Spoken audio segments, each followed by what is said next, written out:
Di dalam gereja Sinode Suci, sebuah bayangan muncul di cermin tembaga kuno yang besar. Dia adalah Dewa Cahaya, yang perlahan membuka mulutnya. Aku sudah mendengar, Dewi Elves telah bangkit kembali. Seorang pria berlutut di depan cermin tembaga menjawab dengan gugup. Tidak hanya itu, dia ingin kita untuk mengembalikan semua Buddha Elf, dan diam-diam memulai pasukan penyelamat. Dewa Cahaya masih memejamkan mata. Ekspresinya tidak berubah sedikit pun. Dia berkata, terlalu banyak kejadian, kembalikan mereka semua, jika memang itu yang dia inginkan. Pria itu tampak bingung. Tapi kita sudah menandatangani kontraknya. Sekarang mereka semua adalah milik Sinode. Pada saat ini, Dewa Cahaya membuka matanya, memperlihatkan sepasang mata berwarna merah muda. Apakah kau mempertanyakanku? Pria di bawah langsung dipenuhi rasa takut dan menundukkan kepalanya. Tentu saja tidak. Dewa Cahaya terhormat. Kemudian Dewa Cahaya berkata, jika di masa depan, peninggalan dari era sebelumnya ditemukan oleh manusia, kirim orang-orang dari gereja untuk menyegel tempatnya segera. Hubungi aku jika kau menemukan lambang masyarakat cahaya. Mendengar itu pria tersebut menjawab dengan penuh hormat. Bawahan ini mengerti. Setelah mengatakan itu, dia menghilang dari cermin tembaga. Di dalam cermin mulutnya sedikit terangkat, dan dia mendengus dingin. Teman lama, aku tidak akan mengembalikannya padamu. Beberapa ribu mil jauhnya, King Tian yang sedang dalam perjalanan kehilangan jejak aura yang dirasakannya sebelumnya. Dia tiba-tiba tersadar bahwa misinya bukan itu. Kemudian dia berteriak, tidak, aku harus kembali sebelum Master selesai mandi. Tunggu aku Master. Kemudian dengan cepat ia terbang kembali. Sebagai Dewa Elves, Tia dan Riz bersama-sama meninjau lokasi mata air panas. Tia tidak bisa menahan diri untuk tidak berseru. Bukankah tempat ini bagus? Semakin jauh kau pergi, semakin banyak aura spiritual yang kau dapat. Tia kemudian berbalik dan berkata, oh ya, pemandian air panas ini dibuka untuk seluruh Elves. Aku tidak ingin menjadi seperti Elves kelas atas. Riz, yang sudah tahu, mengangguk setuju. Dia mengeluarkan keranjang berisi perlengkapan mandi dan melemparkannya kepada Tia. Tentu saja, tapi itu bisa menunggu sampai kau menerobos. Tia kemudian menjawab, kau tidak berendam? Kemudian Riz berbalik dan pergi. Sambil melambaikan tangannya dia kemudian berkata, nanti aku akan membawa yang lainnya kemari. Aku masih harus menerima laporan dari tim penyelamat. Jangan khawatirkan masalah ini. Tia merasa sangat bersyukur melihat Riz yang bisa diandalkan. Setelah mengucapkan terima kasih, dia masuk ke kamar mandi wanita. Namun yang tidak dia sangka adalah King Tian telah menukar papan nama kamar mandi pria dan wanita. Tia pun dengan santai melepas pakaiannya, dan opainya yang montok menyembul keluar dan kini Tia tidak mengenakan pakaian sehelai pun. Tia berkata, aku jelas sendirian, tapi kenapa aku merasa malu? Begitu dia masuk, dia melihat shower yang dilengkapi dengan baik di dekat mata air panas. Tia merasa sangat lega dan berkata dalam hati, pintarnya, mereka bahkan belajar cara menggunakan sihir untuk membuat peralatan rumahan. Hanya dengan menekan saklar, air hangat akan menyembur keluar dari shower, membersihkan kelelahan seharian. Sambil menikmati mandi, Tia juga merenungkan perkembangan selanjutnya. Setelah Dao Surgawi pergi, apakah aku benar-benar bisa menghadapi masalah yang ditemui oleh komunitas elf? Tiba-tiba, sebuah suara terdengar dari kolam air berkabut di dekatnya. Dewi Elves harus percaya diri dengan dirinya. Setelah kabut menghilang, Tia dengan wajah memerah melihat dengan jelas bahwa Tian Dao berada di dalam kolam melanjutkan berkata, komunitas adalah eksperimen penting, dan aku percaya kau bisa menangani dengan baik. Detik berikutnya, Tia terkejut baru menyadari ternyata Tian Dao sedang mandi di kolam sambil berteriak. Tia berkata, Dao Surgawi? Kenapa kau di sini? Wajah Tia memerah, sambil menutupi bokongnya dengan tangannya. Akan tetapi Tian Dao tetap tenang dan menatap Tia seolah-olah dia tidak tertarik sedikit pun. Dia kemudian berdiri dan berkata, menarik, aku pikir jika kau tidak bisa menahan diri lagi dan mencoba maju. Tia buru-buru membantah, aku tidak mungkin seperti itu. Apa yang ingin kamu lakukan? Ini pemandian wanita. Kenapa kamu berani mengintip? Tian Dao menyeka dirinya sendiri sambil merasa sedikit bingung. Pemandian wanita? Jadi maksudmu King Tian tidak menghentikanmu masuk kemari? Tia yang agak heran kemudian menjawab, King Tian, aku tidak melihatnya. Tian Dao yang masih berpikir, apakah terjadi sesuatu pada King Tian? Tia kemudian memotong pembicaraan Tian Dao dan berkata dengan suara gugup dan malu, "Bisakah kamu pergi dari situ? Aku masih di sini." Tian Dao tetap tidak bergerak dan semakin dekat padanya. Aku tidak mengira Dewi Elves menjadi sangat gugup saat melihat tubuh seorang pria. Tia sangat gugup dan hatinya berdebar kencang karena kata-kata itu. Dia terus berteriak, "Aku tidak gugup. Dan jangan kemari." Sambil terus mendekat dan berbicara, Tian Dao sudah sampai di samping Tia. "Jangan khawatir. Aku tidak berniat melakukan apapun. Jika kau masih khawatir, aku punya rencana." Dengan bunyi jari, asap mengepul dan membuat Tia sulit membuka mata. Tia mengangkat kepalanya dan melihat dengan mata lebar. Dia sangat terkejut sehingga dia tidak tahu harus berkata apa. Setelah asap menghilang, Tian Dao memperlihatkan dirinya. Melihat itu Tia pun kaget. Dao surgawi wanita. Karena Tia salah kamar mandi, Tian Dao yang perhatian langsung berubah jenis kelamin. Dadanya bahkan lebih besar dari punya Tia. Tian Dao kemudian dengan senyumnya berkata, "Dao surgawi tidak mempunyai konsep kelamin. Yang kutunjukkan padamu tidak lebih dari sebuah wujud." Namun, ketika Dewa Elf Tia melihatnya, wajahnya langsung berubah seperti menahan sesuatu. Tapi pada akhirnya Tia tidak tahan dan langsung muntah di tempat. Tian Dao yang tidak tahu apa yang terjadi ingin mendekat untuk menghibur Tia. "Hei, kau baik-baik saja?" Tetapi Tia menghentikannya dengan keras. "Jangan mendekat." Dengan wajah ketakutan Tia berkata, "Penampilanmu yang sekarang mengingatkanku dengan hal tidak menyenangkan." Kemudian sistem menyela. "Penampilan Anda yang sekarang mungkin mengingatkannya tentang Dao surgawi pada perputaran kedua." Tia tidak bisa menahan diri untuk tidak teringat kejadian buruk di masa lalu. Setelah mengetahui kebenaran, Tian Dao bertanya apakah dia ingin kembali ke bentuk semula. Kali ini, Tia berkata, "Tidak perlu. Kau bisa tetap seperti ini. Biarkan aku membiasakan diri. Lagi pula dirimu yang sekarang berbeda dengan sebelumnya." Seketika Tian Dao mengerutkan kening mendengar kata-kata ini, sudut bibirnya sedikit rangkat dan tersenyum. Dia mengambil sawer di dekatnya dan berkata, "Aku mengerti. Jika begitu, aku akan membiarkanmu dan bersenang-senanglah. Kedepannya nanti komunitas elf akan menghadapi lebih banyak masalah. Kau lebih baik memimpin semua ras elf dengan baik." Tia yang sedang mengusap tubuhnya menjawab, "Aku mengerti. Aku akan berusaha yang terbaik untuk ras elf. Tidak peduli yang terjadi sebelumnya, aku perlu berterima kasih padamu atas semua yang kamu lakukan pada ras elf." Kemudian Tian Dao hanya menjawab, "Sudah kubilang alasanku membantumu hanya untuk tujuan percobaan." Tia yang mendengar itu tersenyum tampak bahagia menjawab, "Bagimu ini adalah sebuah percobaan. Tapi bagi ras elf ini adalah kehidupan baru. Jujur saja, aku tidak tahu bagaimana caranya membalasmu." Tian Dao berbalik dan menatap Tia sambil tertawa. Dia berkata, "Haha, aku punya sebuah ide." Tia yang mendengar ide yang diberikan Tian Dao ketika wajahnya menjadi memerah, dan dengan senyum seperti menhan malu dia berkata, "Apa kamu benar-benar ingin aku melakukannya? Ini pertama kalinya bagiku." Tian Dao dengan senyum penuh maksud menjawab, "Apa kau melihat orang ketiga di sini? Kemarilah. Aku ingin menyamankan diri." Tia dengan wajahnya semakin memerah dan menelan ludahnya menjawab, "Kalau begitu, aku akan ke sana." Tia kemudian berkata, "Bagaimana? Kekuatannya sudah cukup?" Ternyata Tian Dao menyuruh Tia untuk menggosok punggungnya, yang membuat Tian Dao memejamkan mata keenakan. Namun, pada saat itu, sebuah suara langkah kaki terdengar dari pintu. King Tian langsung menerobos masuk. Dengan tersenyum bahagia dia berkata, "Master, aku juga ingin masuk kamar mandi wanita untuk berendam. Aku harap tidak mengganggumu." Tia yang tertangkap basah langsung panik, tidak tahu harus berbuat apa. King Tian menatap tajam dengan alis berkerut. "Apakah Master tidak di sini?" Sambil menoleh kanan dan kiri mencari masternya, Tian Dao yang melihat King Tian langsung menutup mulut. Tia berkata, "Tenanglah. Apa kau ingin King Tian menyadari jika kita mandi bersama?"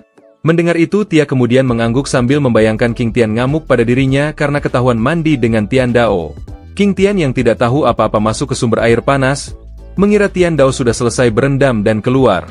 Semakin dia berpikir, semakin dia kesal, dia pun menceburkan diri ke dalam air dan bergumam, "Ini semua salah Dewa Cahaya itu, karena aku tidak bisa berendam dengan Master." Lulu Tia dan Tian Dao berjalan melewati King Tian dan mencoba meninggalkan pemandian air panas dengan tenang. Tian Dao kemudian berkata ke Tia, "Jadi semua ini karena King Tian. Kita pergi dulu." Nanti aku akan membereskan masalah dengan King Tian. Namun saat mereka sampai di pintu kamar mandi, Tia tidak sengaja menendang keranjang, dan langsung diketahui oleh King Tian yang peka dan berteriak, "Siapa di sana?" King Tian langsung menangkap Tia, dan penyamaran mereka pun terbongkar. King Tian terkejut ternyata orang yang ditangkapnya adalah Lulu Tia. King Tian kemudian melakukan kuncian dengan tangannya sambil berteriak, "Kenapa kau di sini? Apa kau ingin mencoba menyerangku secara diam-diam?" Wajah Lulu Tia tampak pasrah dan ketakutan berkata dengan terbata-bata, "Tidak, aku hanya..." Melihat keadaan yang tidak menguntungkan, Tian Dao menghela napas dan akhirnya muncul berkata, "King Tian, lepaskan dia. Ini semua salah paham. Lulu Tia masuk kemari karena kau sengaja menukar tandanya." King Tian menatap Tian Dao dengan tak percaya. "Tapi Master, ada apa dengan penampilanmu?" Tian Dao pun menyadari berkata, "Oh, sekarang aku tidak perlu mempertahankan wujud wanita ini." Dia pun langsung mengembalikan bentuk aslinya dengan jentikan jari. King Tian langsung kaget menutupi mata Tia dan berteriak, "Kamu tidak boleh melihat tubuh Master." Pada saat itu, suara langkah kaki dan percakapan terdengar dari luar pintu. Mereka berkata, "Nona Lulu Tia sedang berendam. Tidak sopan jika kita masuk begitu saja." Kemudian orang satunya menjawab, "Tidak masalah." Lulu Tia mengatakan jika ini digunakan untuk publik. Riz membuka tirai dan berkata, "Dewi kita." Sebelum dia menyelesaikan kalimatnya, dia melihat pemandangan di depan matanya. Semua orang langsung mundur. Dia tidak bisa menjelaskan apa yang terjadi. Dia kembali ke guild. Mereka berkata, "Maaf karena mengganggu kalian." Tia dengan wajah yang muram, melihat mereka kabur berteriak dengan cemas, "Ini tidak seperti yang kau pikirkan." Kemudian adegan pun berganti. Tia tampak menghela nafas berkata dengan wajah muram, "Tamatlah aku. Citra diriku yang barusan aku bangun sudah hancur berkeping-keping." King Tian di sampingnya berkata dengan jijik, "Kau sudah melihat tubuh Master dan belum merasa puas?" Tian Dao kemudian dengan santuy berkata, "Sebenarnya, membuat mereka melupakan kejadian sebelumnya tidaklah sulit." Kata-kata itu membuat Tia merasa sedikit khawatir. "Tidak, jangan macam-macam dengan mereka." Pada saat itu, tiba-tiba saja Riz masuk dan menyapa, "Itu, bisakah aku mengganggu kalian sebentar saja?" Karena kaget Tia dengan wajah memerah berteriak, "Tidak apa. Cepat katakan." Kabar terbaru dari lingkar hutan Elves. Pasukan Kekaisaran Ketiga telah memasuki perbatasan. Saat Tian Dao sedang menikmati mandi, tentara Kekaisaran Suci menyerang perbatasan. Para ksatria naga berseru, "Kita telah memasuki area Elves. Semuanya waspada." Para prajurit pun sangat gembira, mereka berkata, "Menyerang daerah Elves ini adalah mimpiku. Jika aku bisa menangkap seorang elf untuk menjadi budakku, aku akan bahagia." Sambil tertawa prajurit lainnya menjawab, "Sayang sekali kita tidak bisa menjual mereka ke kamar dagang. Jika tidak, setelah kita bersenang-senang, kita bisa mendapat banyak uang." Diskusi mereka sangat antusias, seolah-olah mereka sudah menang. Di samping mereka, seorang prajurit tua yang penuh kerutan berbisik, "Hah? Kenapa para anak muda itu mengikuti perang?"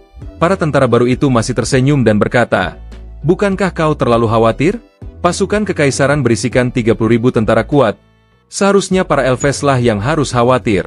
Prajurit tua itu pun mendengus dingin, "Jika kau meremehkan perang, ini akan berdampak besar padamu." Lalu dengan tertawa mengejek prajurit muda itu menjawab, "Jika kau sangat takut, kenapa datang kemari?" Kemudian dengan sorot mata yang tajam prajurit tua itu berkata, "Karena ini adalah perintah." Komandan Ksatria Naga di depan berteriak, "Terjadi sesuatu, semuanya siaga." Seketika para prajurit langsung berbaris dan membentuk formasi bertahan yang kuat. Di depan mata semua orang, sebuah sosok besar muncul di depan mereka. Seorang wanita duduk di pundak treant raksasa, dan dengan suara yang berwibawa berkata, "Menerobos daerah Elves, pergilah dengan damai." Ternyata wanita itu adalah Lulu Tia. Komandan Ksatria Naga pun melihat dengan jelas berkata, "Kita mengira sekumpulan pasukan akan menyambut kami. Apa kau kesatuan dari seluruh suku elf?" Di balik baju besinya, prajurit lainnya pun tersenyum. "Gadis ini tidak buruk juga, Jenderal. Aku harus membawanya kembali dan menjadikannya budak." Peringatan wanita itu hanya dibalas dengan tawa para prajurit. Wanita itu kembali memberi peringatan berkata, "Aku memperingati kalian lagi. Kalian telah menginjak daerah Elves. Pergilah dengan damai. Komandan Ksatria Naga dengan marah berkata. Setelah yang dilakukan para Elves, kau pikir kami akan pergi begitu saja? Semua kerugian kita akan diambil dari tanahmu. Pada saat itu, Tian Dao yang tidak diketahui siapapun muncul di semak-semak di samping Komandan Ksatria Naga dan berkata, Aku mempunyai saran, pergi sekarang dan bawa kembali pasukanmu. Dengan ini kau bisa terus melanjutkan hidupmu. Komandan Ksatria Naga itu pun menjawab, Apa kau mengancamku? Tian Dao dengan santai berkata, Tidak, aku hanya memberikan saran saja. Namun, Komandan Ksatria Naga mengabaikan orang yang tiba-tiba muncul itu dan langsung memerintahkan untuk menyerang. Maju! Aku ingin melihat apa yang bisa kau lakukan. Tangkap semua Elves. Dan mereka pun menyerang Lulutia dan treantnya. Tian Dao dengan tangan terlipat kemudian mengobrol dengan sistem berkata, Sepertinya mereka tidak ingin membicarakan masalah ini. Kemudian sistem berkata, Sisi mana yang akan Anda bantu? Sambil menghela nafas, Tian Dao menjawab, Aku sudah memberikan mereka petunjuk. Jika mereka terus bertarung, ini tidak ada hubungannya denganku. Setelah 3 kali peringatan Dewa Utama Elf Tia tidak digubris, dia memanggil tongkat kehidupan dan berkata, Hutan bangkitlah. Tongkat itu pun mengeluarkan lingkaran sihir yang menggerakkan seluruh hutan. Seketika, pohon-pohon dalam radius beberapa kilometer bergetar. Mata merah darah tiba-tiba terbuka di batang pohon. Dan pohon-pohon itu kemudian menyerang para prajurit manusia dan melilit tubuhnya. Perubahan tiba-tiba ini membuat para prajurit panik. Banyak sekali dahan dan duri yang biasanya tidak berbahaya kini menjadi senjata yang menyakiti. Dalam sekejap, formasi mereka pun hancur. Para tentara muda yang tidak pernah melihat pemandangan seperti itu langsung ingin melarikan diri, tetapi langsung dipancung kepalanya oleh komandan. Komandan Ksatria Naga pun maju dan berkata, Tetap di formasi, dan lawan musuhnya. Siapapun yang kabur akan dipenggal. Para prajurit pun dengan enggan maju dan bergabung dengan Komandan Ksatria Naga untuk menahan serangan pohon-pohon itu. Semuanya bentuk formasi lingkaran. Pengendara naga, tahan monster pohonnya di bagian dalam. Penyihir, siapkan sihir api, dan bersihkan monster pohon di bagian tengah formasi. Para penyihir di pasukan pun mulai melafalkan mantra, menembakkan bola api ke arah pohon-pohon itu. Melihat pemandangan itu, sistem berkata, Alasan kenapa manusia sangat kuat adalah karena mereka ahli dalam bekerja sama. Tian Dao pun tidak bisa menahan kekagumannya. Benar, manusia akan memikirkan berbagai cara untuk meningkatkan kekuatan mereka. Tapi sangat disayangkan, akhir pertarungan ini sudah ditentukan sejak awal. Bola api yang mengenai pohon-pohon itu tidak berdampak apapun. Seketika, cahaya hijau muncul di pohon menahan serangan api itu, dahan-dahan yang kuat berayun, memulai serangan balik mereka. Di langit, lingkaran cahaya sihir menyilaukan berkedip-kedip. Dewa Elf Lulutia mengawasi dari atas, melihat Lulutia, Komandan Ksatria Naga menyerbu ke arahnya. Sialan, aku harus menyingkirkanmu penyihir, matilah. Melihat itu Lulutia langsung merapalkan mantra. Seketika, mantra sihir muncul, batang-batang pohon melilit Komandan Ksatria Naga. Tidak ada siapapun di bumi yang memiliki kemampuan ini. Siapa kau? Tia kemudian mengangkat tongkatnya. Dengan amarah Tia berteriak, Namaku tidak penting. Aku sudah memperingatkanmu.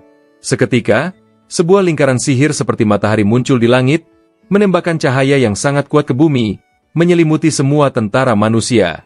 Semua yang terpapar cahaya itu langsung berubah menjadi abu. Hanya menyisakan tanah yang kosong dan sebuah lubang seperti kawah yang besar. Komandan Ksatria Naga melihat pasukannya yang berjumlah 30.000 orang menghilang begitu saja, hatinya dipenuhi rasa takut. Siapa sebenarnya kau? Angin bertiup, rambut Tia terurai, matanya berbinar. Dia berkata dengan dingin, Dewi para Elves. Dengan satu gerakan, dia menghancurkan jutaan pasukan manusia dalam sekejap. Tiba-tiba para Ghostbusters muncul. Antrean panjang roh pasukan yang mati langsung berbaris memasuki pintu neraka. Tian Dao menyaksikan kejadian itu dari balik semak-semak. Neraka masih berjalan lancar. Kenapa kekacauan di dunia manusia ratusan kali lebih banyak daripada di dunia bawah? Sistem kemudian bertanya, Jadi apa rencana Anda? Tian Dao yang duduk di batu menjawab, Aku perlu mencari perwakilan dunia manusia dan berbincang dengan mereka. Tian Dao berpikir sambil memegang dagunya berkata, Contohnya, Kaisar Manusia, Xuan Yuan. Pada saat yang sama, di padang pasir yang tandus, Seekor ular besar yang telah berlatih selama ribuan tahun menjadi makhluk spiritual. Tiba-tiba, dia merasakan energi spiritual yang sangat kuat di langit. Dia lalu berkata, energi spiritual surgawi tiba-tiba sangat padat. Bahkan kultivasiku yang telah lama stabil terasa melonggar. Dia hanya perlu memakan semua manusia di depannya. Dia yakin dia bisa menjadi naga. Warga yang melihat ular besar itu langsung lari ketakutan. Namun, tiba-tiba seorang gadis dengan dada yang montok datang dan langsung menebas ular itu menjadi beberapa bagian dengan 3 tebasan pedang. Ular itu bahkan tidak sempat beraksi. Dia telah dihancurkan. Gerakannya begitu halus, membuat semua orang di sekitarnya tercengang. Semua orang pun memuji sang gadis yang berwibawa itu dengan berkata, "Kamu menangani monster itu dengan mudah. Hebat, kamu adalah penyelamat kami." Gadis itu adalah Xuan Yuan, kaisar manusia. Dia berkata dengan tenang, "Tidak perlu berterima kasih. Ini memang yang harus aku lakukan." Dia lalu menatap ke kejauhan. Energi spiritual aneh. Apa yang sebenarnya ingin dilakukan Dao Surgawi? Di sisi lain, Tian Dao menghela napas berkata dengan kecewa, "Sampai sekarang aku masih belum bisa menemukan keberadaan kaisar manusia Xuan Yuan." Sistem yang mendengar itu kemudian menjawab, "Pemberontak surgawi rang Reverse Heavenly King terlalu khusus. Meskipun jika kaisar manusia, Xuan Yuan berdiri di depanmu, Anda tidak akan menyadarinya." Sistem kemudian memberikan saran. Sebenarnya, Anda bisa menjadi kaisar manusia sendiri dan membentuk sebuah komunitas. Dengan cara ini Anda bisa menyatukan semua manusia. Namun, Tian Dao langsung menolaknya. Sambil memegang wajahnya dia berkata, "Sistem komunitas belum sepenuhnya sempurna. Penggunaan secara penuh hanya akan berakhir buruk. Selain itu, orang-orang ingin memulai jalan yang paling cocok dengan keahlian menurut situasi masing-masing. Tidak semua masalah memiliki solusi." Kemudian sistem berkata, "Anda mempertimbangkan banyak hal dan lebih luas." Saat itu, Dewa Elves Lulutia datang dari kejauhan sambil melambaikan tangan. Dia berkata, "Dao Surgawi, aku sudah selesai mengurus masalahku." Tian Dao memujinya, "Kau menyelesaikannya cukup cepat." Dia berwajah serius. Karenanya mereka telah berniat menginvasi. Mereka pasti telah bersiap untuk mati. Tian Dao tersenyum. Maju duluan untuk menghindari kerugian. Pilihan yang tepat. Keputusan yang sangat baik. Neraka akan sibuk. Tiba-tiba, Tian Dao membuka matanya lebar-lebar, melihat lubang hitam besar di kejauhan, dengan banyak bulu berwarna ungu di sekelilingnya. King Tian kemudian bertanya, "Master, ada masalah apa?" Tian Dao kemudian menjawab, "Tidak. Hanya saja kenapa ada beberapa jiwa yang tidak bisa masuk dunia bawah? Mungkinkah terdapat masalah dengan reinkarnasinya lagi?" Saat itu, dari lubang hitam itu muncul sebuah kaki. Itu adalah Yao Ming Tian dari dunia bawah.